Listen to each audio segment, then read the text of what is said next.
Bismillahirrahmanirrahim. Assalamualaikum warahmatullahi wabarakatuh. Innal hamdalillah nahmaduhu wa nasta'inuhu wa nastaghfiruh wa na'udzu billahi min shururi anfusina wa min sayyiati a'malina. May yahdihillahu fala mudilla lahu wa may yudlil fala hadiya lahu. Wa asyhadu an la ilaha illallah wahdahu la syarika lahu wa asyhadu anna Muhammadan abduhu wa rasuluh. Allahumma shalli ala Muhammad wa ala alihi wa ashabihi wa man tabi'ahum bi ihsanin ila yaumiddin. Allah Ta'ala fil Qur'anil Karim, a'udzu billahi minasyaitonir rajim. Ya ayyuhalladzina amanu taqullaha haqqa tuqatih wa la tamutunna illa wa antum muslimun. Ya ayyuhan nasu taqu rabbakumul ladzi khalaqakum min nafsin wahidah wa khalaqa minha zawjaha wa batha minhuma rijalan katsiran wa nisaa'a wattaqullaha alladzi tasaaluna bihi wal arham innallaha kana 'alaikum raqiba. Amma ba'du, ma'asyiral muslimin, para pemirsa Embun Islam TV yang dirahmati oleh Allah dimanapun Anda berada, marilah senantiasa kita bersyukur kepada Allah Subhanahu wa taala yang telah melimpahkan kepada kita nikmat-nikmat dan taufiknya, sehingga Allah Subhanahu wa taala terus memberikan kepada kita nikmat dan karunia untuk bisa menjalankan ibadah puasa Ramadan yang agung ini dan juga ibadah-ibadah yang lain. Mudah-mudahan Allah Subhanahu wa taala menerima amal ibadah kita dan mengumpulkan kita semua nanti di surga Allah Subhanahu wa taala.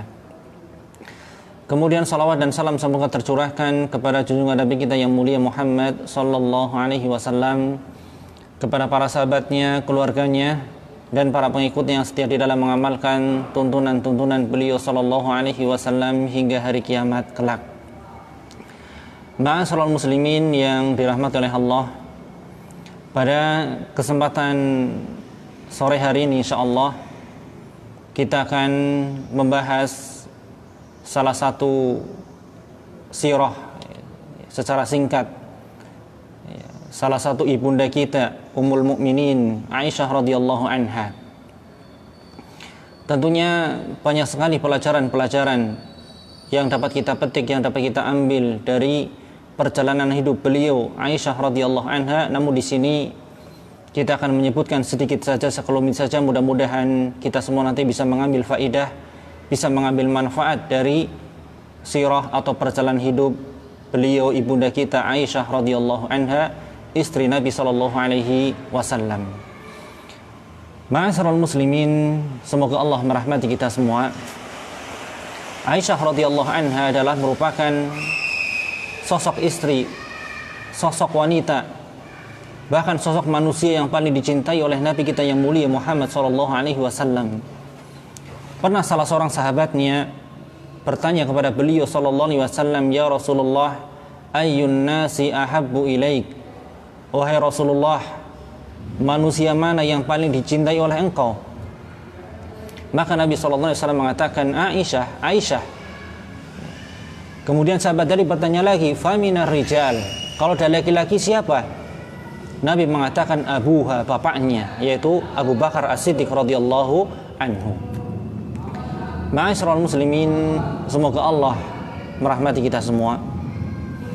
Aisyah radhiyallahu anha merupakan putri dari sahabat Nabi yang paling mulia, termasuk as-sabiqun al-awwalun, orang-orang yang pertama kali masuk Islam, yaitu Abu Bakar As-Siddiq radhiyallahu anhu, di mana Abu Bakar As-Siddiq radhiyallahu anhu, ya, nama beliau adalah Abu Bakar, ya,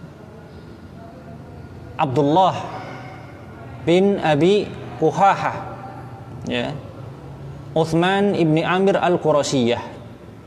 Ya, jadi Aisyah radhiyallahu anha adalah Aisyah, ya, bintu Abi Bakar, ya, nama beliau adalah Abdullah, ya, nama Abu Bakar Abdullah bin Abi Quhafah, ya, yang nama aslinya adalah Utsman bin Amir al-Qurasiyah. Adapun ibu beliau, ya, adalah Ummu Ruman, ya, Ummu Ruman bintu Amir ibn Umair, ya, di mana nasab mereka, ya, baik dari Abu Bakar maupun Ummu Ruman bertemu dengan kakek Nabi Shallallahu Alaihi Wasallam. Ya, disebutkan bahwasannya Abu Bakar, ya, nasabnya juga bertemu dengan Nabi Shallallahu Alaihi Wasallam pada kakeknya yang ketujuh. Ya.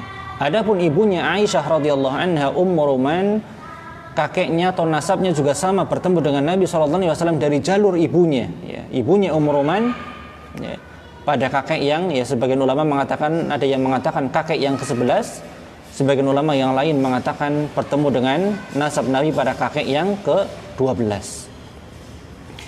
Ma'asyiral muslimin, semoga Allah merahmati kita semua. Dan Aisyah radhiyallahu anha, ya, lahir, ya, 4 atau 5 tahun setelah nubuwah, ya, setelah Nabi diutus menjadi Rasul, ya, maka Aisyah radhiyallahu anha setelah itu lahir, ya, atau dengan kata lain, ya, 7 tahun kurang lebih sebelum Nabi hijrah ke kota Madinah, ya. Dan ketika Nabi SAW hijrah, ya, bersama bapaknya Abu Bakar As-Siddiq radhiyallahu anhu, maka setelah beberapa saat setelah itu Aisyah radhiyallahu anha juga menyusul, ya, menyusul hijrah Nabi SAW ke kota Madinah. Dan Aisyah radhiyallahu anha adalah sosok wanita, ya, yang keluarga yang taat di dalam beragama, ya.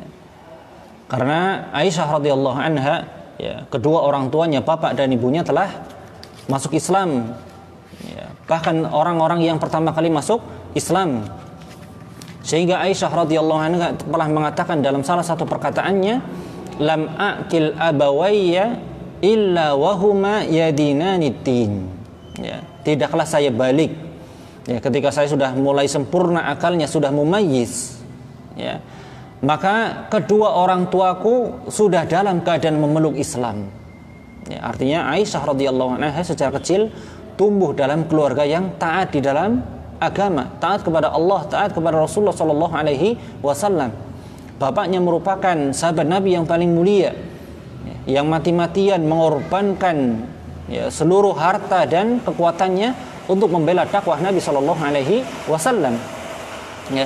Walam yamurra alaina yaumun illa ya'tina fihi Rasulullah sallallahu alaihi wasallam tarafayn nahar bukratan wa asyiyatan, dan tidaklah berlalu satu hari, ya, kecuali Nabi SAW datang ke rumah kami.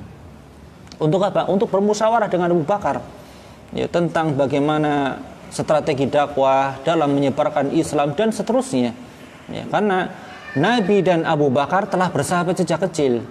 Ya, umur beliau dan Abu Bakar hanya terpaut 2 tahun, lebih muda Abu Bakar, ya, sudah akrab, ya, menjadi sahabat sejak kecil, ya. Kemudian ketika Nabi di usia 40 diutus menjadi Rasul, orang yang pertama kali menerima dakwah Nabi SAW juga Abu Bakar, ya. Maka ini berpengaruh terhadap pendidikan Aisyah radhiyallahu anha, ya.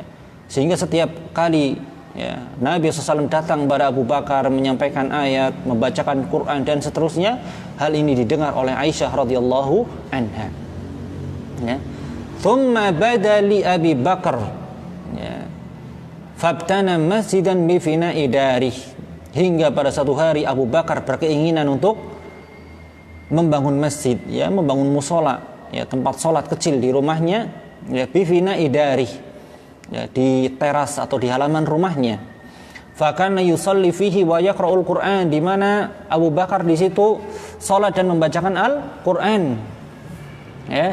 Fayaqifu alaihi nisaul musyrikin wa abna'uhum, sehingga wanita-wanita musyrik dan anak-anak perempuan mereka, ya, menyaksikan Abu Bakar salat, ya, menyaksikan Abu Bakar membaca Quran, ya, dan mereka ya'jabuna minhu wa yanzuruna ilaihi, mereka wanita-wanita dan anak-anak dari kalangan musyrik kagum, ya, melihat dan kagum dengan apa yang diperbuat, yang diamalkan oleh Abu Bakar As-Siddiq radhiyallahu anhu, ya. Wa kana Abu Bakar rajulan bakka, ya, di mana Abu Bakar juga seorang laki-laki yang gampang menangis. Setiap membaca Quran, ya, Abu Bakar menangis, ya, tersentuh dengan atau terbawa dengan ayat-ayat yang beliau baca, dan ini sangat berpengaruh terhadap kepribadian Aisyah radhiyallahu anha sehingga pun beliau tumbuh menjadi wanita yang salehah, ya, terdidik atau terbina di dalam rumah yang sudah dinaungi dengan Islam dan Quran. Ma'asyiral muslimin, semoga Allah merahmati kita semua. Kemudian sedikit di antara sifat-sifat Aisyah radhiyallahu anha yang mulia, ya, adalah yang pertama, Aisyah radhiyallahu anha merupakan sosok wanita yang sangat pemalu, ya, sehingga ketika Nabi SAW wafat, dan kita tahu bahwasanya Nabi dikuburkan di kamar Aisyah, ya. Nabi meninggal di pangkuan Aisyah, ya. Kemudian Nabi juga dikuburkan di kamar Aisyah, ya. Kemudian ketika bapaknya Abu Bakar meninggal juga sama dikuburkan bersama Rasulullah Shallallahu Alaihi Wasallam di kamar Aisyah radhiyallahu anha, ya. Maka apa yang dikatakan oleh Aisyah? Kuntu adkhulu baiti alladhi dufina fihi Rasulullah sallallahu alaihi wasallam, ya, wa abi. Aku masuk ke rumahku di mana rumahku tersebut dikuburkan di situ Rasulullah dan bapakku Abu Bakar. Fa'adhu thiyabi, maka aku pun melepaskan pakaianku, tidak ada masalah, ya.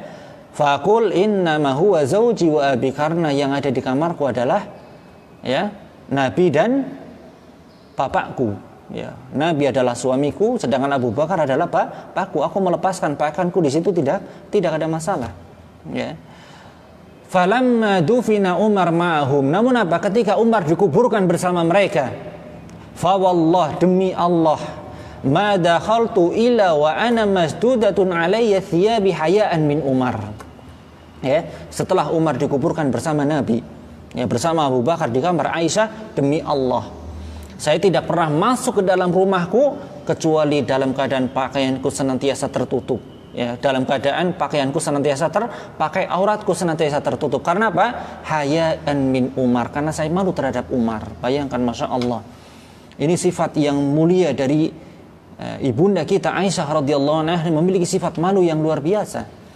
Ketika Umar mulai dikuburkan bersama Nabi, padahal Umar sudah meninggal di dalam tanah, ya, dan dia juga tidak pernah melihat Aisyah, ya, setelah meninggalnya. Namun apa? Aisyah radhiyallahu anha tetap malu apabila membuka pakaiannya di dalam rumahnya. Karena apa? Di situ ada jenazahnya Umar.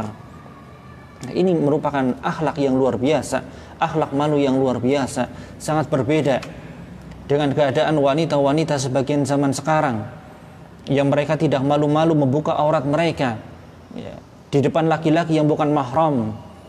Ya, bahkan tidak jarang kita temui mereka menampakkan kecantikan mereka, menampakkan aurat mereka di media-media sosial, memasang statusnya, ya, memasang auratnya, gambar-gambarnya, foto-fotonya dalam keadaan aurat terbuka, ya. Ya, kecantikannya ditampakkan di mana? Di status-status WhatsApp mereka, ya, media sosial mereka, Facebook dan sebagainya misalnya. Ini sungguh keadaan yang sangat memprihatinkan, ya.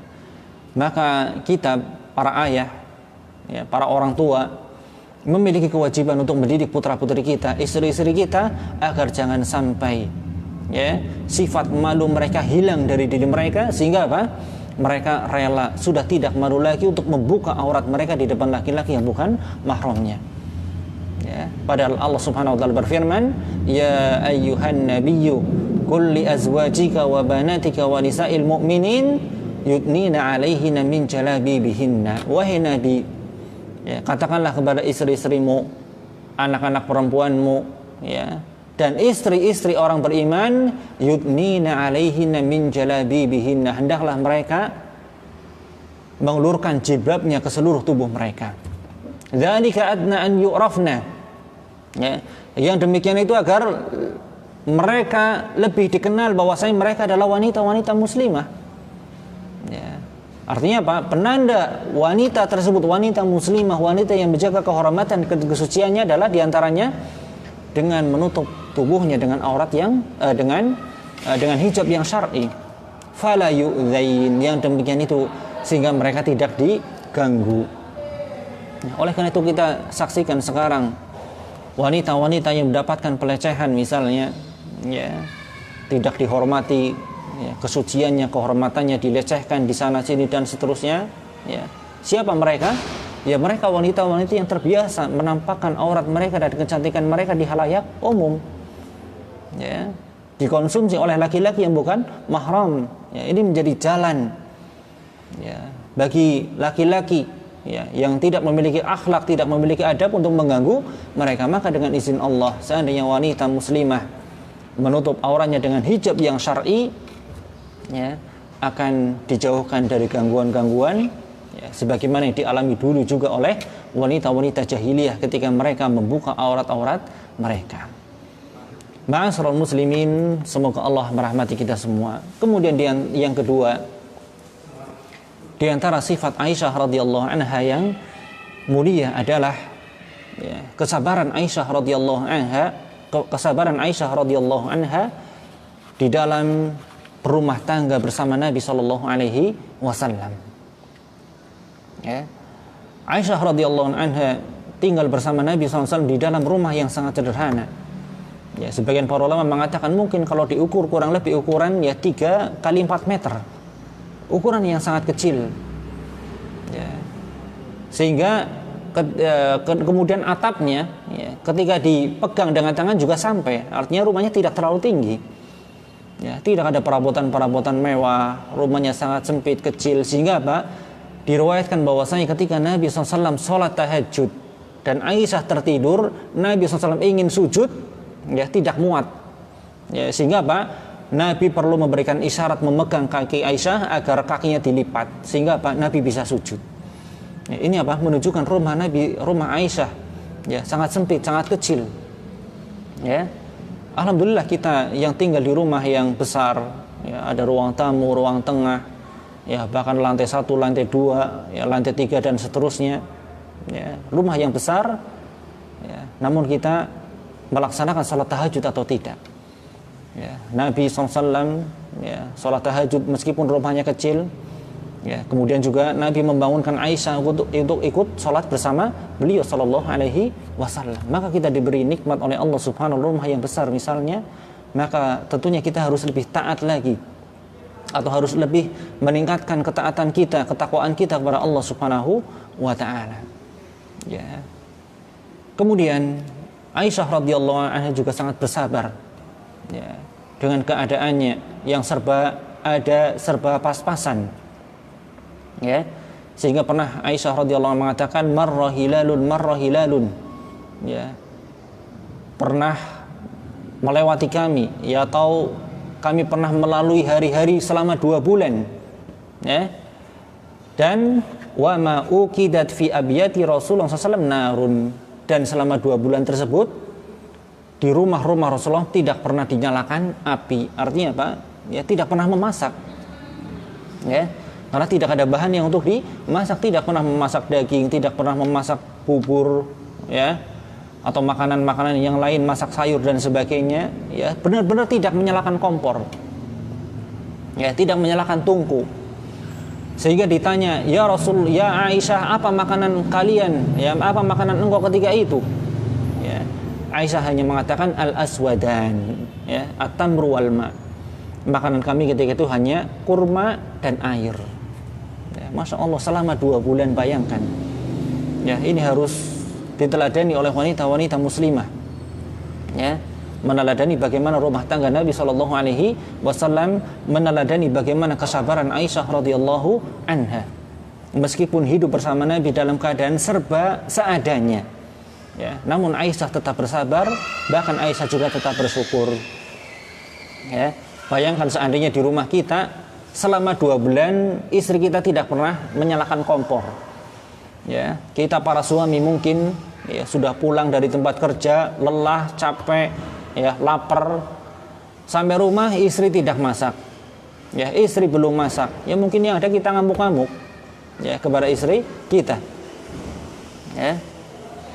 Namun apa? Nabi SAW ketika datang ke rumahnya atau datang ke rumah istri-istrinya, Nabi cuma bertanya, hal indakum syai' ya, wah istri-istriku, apa kalian memilih sesuatu untuk dimakan? Ketika istri yang mengatakan, ya Rasulullah, ma indana syai', kita tidak punya apa-apa. Maka apa kata Nabi? Idzan ana shaim, ya udah berarti saya puasa. Masya Allah, ini kalau seluruh suami Ya, seperti ini luar biasa. Pulang ke rumah, wahai istriku punya apa? Ya, istri jawab tidak apa-apa. Ya udah saya puasa. Ya, ini suami yang sangat luar biasa. Namun kenyataannya ya tidak demikian. Ya, kita pulang ke rumah istri kita, ya, bertanya, wahai istriku masak apa? Ya, istri kita mengatakan tidak punya apa-apa. Ya, mungkin hari pertama kita masih bisa mengatakan ya udah saya puasa. Besok seperti itu lagi, istriku punya apa, tidak ada apa-apa, mungkin ngamuk-ngamuk kita kepada istri kita, ngapain aja ya seharian. Ya, demikian. Namun Rasulullah tidak. Kemudian Aisyah radhiyallahu anha juga sangat bersabar dengan keadaan beliau. Kemudian ketika ada seorang wanita ya datang kepada Aisyah radhiyallahu anha dengan dua putrinya, meminta sesuatu ya, karena wanita jadi juga wanita miskin, tidak punya apa-apa. Aisyah mencari kesana kemari di dalam rumahnya ya, makanan atau sesuatu untuk diberikan kepada wanita tersebut. Ternyata apa? Aisyah tidak mendapatkan apa-apa di rumahnya kecuali hanya satu butir kurma. Masya Allah. Bayangkan, di rumah Aisyah radhiyallahu anha, istri Nabi SAW, tidak ada apa-apa kecuali hanya satu butir kurma. Ya. Kemudian diberikan kepada wanita tadi. Ya. Dan wanita tadi pun apa? Merobek atau membelah kurma tadi menjadi dua dan memberikan kepada dua putrinya. Ya. Yang kemudian wanita tadi kemudian setelah itu pulang, Nabi SAW datang ke rumah Aisyah radhiyallahu anha dan Aisyah mengabarkan apa yang baru dialami bersama wanita tersebut. Maka Nabi SAW mengatakan, man ubtuliya min hadhil banati bi syai'in. Ya, barang siapa diuji dengan anak perempuan, ya, kunna,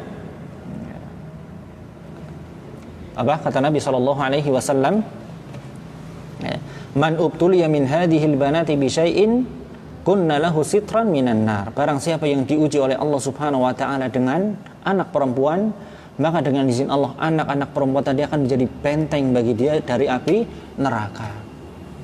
Ya. Artinya orang-orang jahiliyah dulu mereka tidak suka dengan anak perempuan. Ya, karena anak perempuan dianggap lemah, tidak bisa berperang, tidak bisa mencari nafkah, tidak bisa mencari harta dan seterusnya. Maka orang-orang jahiliyah sangat benci dengan anak perempuan. Maka Islam datang mengangkat derajat wanita, mengangkat derajat perempuan. Ya, dan Rasulullah memberikan janji barang siapa yang Allah berikan kepadanya anak perempuan, ya, kemudian bersabar, artinya dididik dengan baik, dengan akhlak yang mulia, diajarkan Islam, iman dan seterusnya, sehingga tumbuh menjadi wanita yang salehah, dengan izin Allah wanita tadi atau anak-anak perempuannya tadi akan menjadi benteng bagi ayahnya ya dari api neraka. Ya. Oleh karena itu diceritakan bahwasanya Syekh Abdul Razak ya, menceritakan di Arab Saudi sana pernah ada satu kisah ya, seorang laki-laki yang diuji oleh Allah Subhanahu wa ta'ala dengan anak yang lahir dari istrinya perempuan terus. Anak pertama perempuan, anak kedua perempuan, anak ketiga juga perempuan lagi, anak keempat perempuan lagi ya. Sampai istrinya mengandung lagi anak yang kelima, suaminya sudah ngancem-ngancem, istriku kalau kamu nanti lahir anak perempuan lagi, tahu nanti akibatnya. Anak kelima ternyata lahir perempuan lagi. Ya. Kemudian istri hamil lagi sampai anak yang keenam. Ya. Sudah diancam-ancam lagi sama suaminya. Wah istriku, kalau anak yang keenam perempuan lagi udah cerai saja. Ya. Ternyata apa? Lahir anak perempuan lagi. Ya, tapi suami tadi tetap masih sabar. Masih tetap bisa menahan hingga istrinya hamil lagi anak yang ke-7. Di sini sudah puncak kesabarannya suami atau si laki-laki tadi. Ya, pokoknya kalau lahir lagi anak perempuan udah cerai. Ya. Di hari istrinya tadi melahirkan anak yang ke-7, ya, dibawa oleh suaminya ke rumah sakit. Ya. Ketika sudah hampir melahirkan, ternyata apa? Suaminya tertidur. Ya, suaminya tertidur dan bermimpi. Dan di dalam mimpinya tadi suaminya tadi melihat neraka. Ya, melihat neraka. Dan suaminya tadi atau laki-laki tadi divonis oleh Allah untuk masuk ke dalam neraka. Dibawalah laki-laki tadi oleh malaikat untuk dilemparkan ke dalam neraka. Dan kita tahu bahwa neraka punya 7 pintu. Ya, laha sab'atu abwab, neraka jahanam memiliki 7 pintu. Ya. Ketika laki-laki tadi dibawa oleh malaikat untuk dilemparkan lewat pintu yang pertama, ternyata di situ ada anaknya perempuan yang menghalanginya. Ya, sehingga tidak jadi dilemparkan lewat pintu pertama. Ketika laki-laki tadi dibawa ke pintu yang kedua juga sama. Ya. Anak perempuannya yang kedua menghalanginya. Ya, sehingga tidak jadi, terus sampai dibawa ke pintu yang ketiga, keempat, kelima, dan keenam. Semua pintu-pintu neraka tadi dihalangi oleh anak-anak perempuannya. Ya. Sehingga apa? Tinggal satu pintu yang ketujuh. Ya. Dan dia belum punya anak perempuan, istrinya belum lahir. Ya. Anaknya baru 6. Setelah itu dia terbangun. Begitu terbangun dia langsung berdoa, ya Allah, mudah-mudahan anak saya yang ketujuh ini juga perempuan. Untuk apa? Agar seluruh pintu neraka tadi tertutup atau dihalangi oleh anaknya yang perempuan. Maka inilah hikmah, ya, bahwasannya siapa yang diuji oleh Allah Subhanahu wa taala memiliki anak perempuan, namun dia bersabar, tetap mendidiknya dengan baik, ya, memberikan hak-haknya, ya, dan seterusnya, merawatnya dengan izin Allah, ya, sehingga anak-anak perempuannya tadi tumbuh menjadi wanita-wanita salehah. Dengan izin Allah, mereka akan menjadi penghalang, ya, antara orang tuanya tadi dengan api neraka. Ma'asyiral muslimin, semoga Allah merahmati kita semua. Kemudian yang terakhir, ya, Aisyah radhiyallahu anha, ya, tentunya merupakan sosok wanita yang paling banyak hafalannya. Ya. Karena apa? Aisyah radhiyallahu anha memang dari kecil sudah terkenal dengan kecerdasannya, ya, memiliki hafalan yang kuat. Ya, inilah alasan mengapa Nabi SAW yang menikahi Aisyah, ya, karena memang di umurnya yang masih belia muda dengan kecerdasan yang luar biasa, diharapkan apa? Bisa merekam hadis-hadis yang disampaikan oleh Nabi SAW, juga bisa merekam bagaimana, ya, kehidupan Nabi SAW kesehariannya. Ya, kemudian nanti diajarkan oleh para sahabat. Ya. Sehingga Aisyah radhiyallahu anha juga melahirkan banyak murid para ahli hadis yang besar. Ya, dari kalangan tabi'in tentunya. Ya, di antaranya Urwah ibnu Zubair, ya, putra dari Az-Zubair ibnu Awam. Kemudian juga Al-Qasim ibnu Muhammad, ya, ibn Abi Bakar, dan juga seorang wanita ahli hadis, ya, dari kalangan tabi'in yang bernama Amrah bintu Abdurrahman. Ya, ini merupakan 3 murid, ya, Aisyah radhiyallahu anha, yang mereka semua adalah ahli hadis. Sehingga Sufyan ibnu Uyainah pernah mengatakan dalam perkataannya, ya, a'lamun nasi bihadisi Rasulillah sallallahu bihadisi Aisyah radhiyallahu anha, ya, orang yang paling tahu dengan hadis Aisyah radhiyallahu anha adalah, ya, Al-Qasim, ya, ibnu Muhammad bin Abi Bakar, kemudian Urwah bin Zubair, wa Amrah bintu Abdurrahman. Di mana Amrah bintu Abdurrahman ini juga merupakan seorang wanita ahli hadis yang murid-muridnya adalah ulama-ulama ahli hadis yang terkenal. Ya, di antara Imam Bukhari, Imam Muslim, ya, Imam Nasai, Ibnu Majah, Abu Dawud, An-Nasai, mereka semuanya juga mengambil hadis-hadis dari Amrah bintu Abdurrahman, di mana Amrah ini adalah merupakan di antara murid terbaik Aisyah radhiyallahu anha, seorang wanita, ya, namun juga ahli hadis. Ya. Ma'asyiral muslimin, semoga Allah merahmati kita semua. Mungkin ini saja yang dapat kami sampaikan, ya, sekelumit dari kehidupan singkat Aisyah radhiyallahu anha. Ya, mudah-mudahan Allah Subhanahu wa taala memberikan taufiknya, hidayahnya kepada kita semua untuk bisa mengambil pelajaran, mengambil ibrah, mengambil hikmah dari kehidupan beliau radhiyallahu anha, ya, dan bisa kita terapkan khususnya bagi para wanita-wanita muslimah, bisa diterapkan dalam kehidupan mereka sehari-hari. Demikian dapat kami sampaikan, kurang lebih maaf. Wa sallallahu wasallam bina Muhammad wa sallama tasliman katsira. Assalamualaikum warahmatullahi wabarakatuh.